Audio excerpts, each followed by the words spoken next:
I started playing cello when I was 10 years old, and I became a member of the Arkansas Symphony when I was 12. Now, that was not because I was a good cellist. That was because they needed people to physically sit in that symphony orchestra. So from 12 on, I became so excited and so serious about the cello.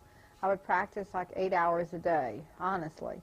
And then I left Little Rock, Arkansas as soon as I found that I had some talent. And I went to the University of Texas, and I studied with Horace Britt there, and I got a master's degree, and I was a teaching fellow while I got my master's degree. And then I heard this great cellist, Leonard Rose, play, and he was soloing with the San Antonio Symphony. So I auditioned for him and decided I had to go study with this great cellist. So I came to New York to study with Leonard Rose at Juilliard School of Music and at Meadowmount School of Music, which was the summer camp of Ivan Galamian, the great violin teacher, and then Leonard Rose was also there, and Joseph Gingo was there at the time. Now I understand it's only violin solos at Meadowmount, but oh, what a fabulous experience that was. So the only thing about my classical training that I wanted to change is the repertoire. Mm-hmm. The cello repertoire is not as fine as the violin repertoire. It's not as fine as the piano repertoire. We're always having to transcribe works from the violin, the Da Gamba family, and we just, of course, Bach unaccompanied suites were fantastic, but you can't put the Kabalevsky Cello Concerto up as one of the greats of all time.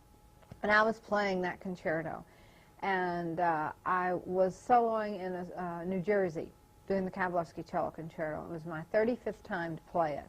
Now, when you're a soloist, you'll go anywhere to play that solo part with any orchestra just to have the experience. But I was sitting there wondering, while I was playing the solo, I was wondering in my mind, had I turned the gas off in my apartment in New York?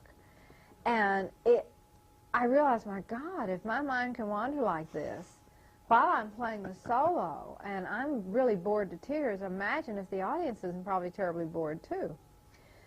So I started looking for contemporary music, and I found it. I found my whole life was influenced by a piece by John Cage. It was a string player piece. The title is 26 minutes, 1.1499 seconds for a string player. And it was not a score of notes. It's a graph, a line for each string of the cello. And then he had a very important line on the score for non-cello sounds. And that means I shoot guns, I cook, I play a bomb, I play television, just anything non-cello at that point. So, and that was an old piece. It seems John Cage, I think he wrote that in 1953. At Juilliard, they didn't want me to play that piece on my public recital, and I wanted to play it. So I insisted that the jury come to me then. If I couldn't play this new piece in public, I played other pieces too. I played San Martini, I played Boccherini, I played various other pieces in the traditional repertoire, but I wanted to play this new work I had just found also. And they didn't want me to. So the way I got around it is I said, well, okay then, I'll play what I want to play, but then everybody must come to me, and they must listen to me play then, since I'm not allowed to play it in the public recital.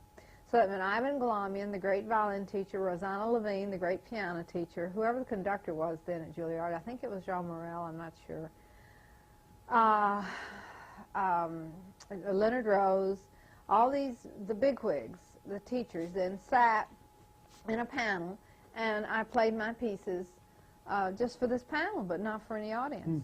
And well, I got a big thrill about that in 1966, and I got a letter from Juilliard asking me to participate in a World International Music Day and do the Cage piece, and I was so happy that I could write them back that I was unable to attend because I was going to be performing in Venice that very same time in 1966.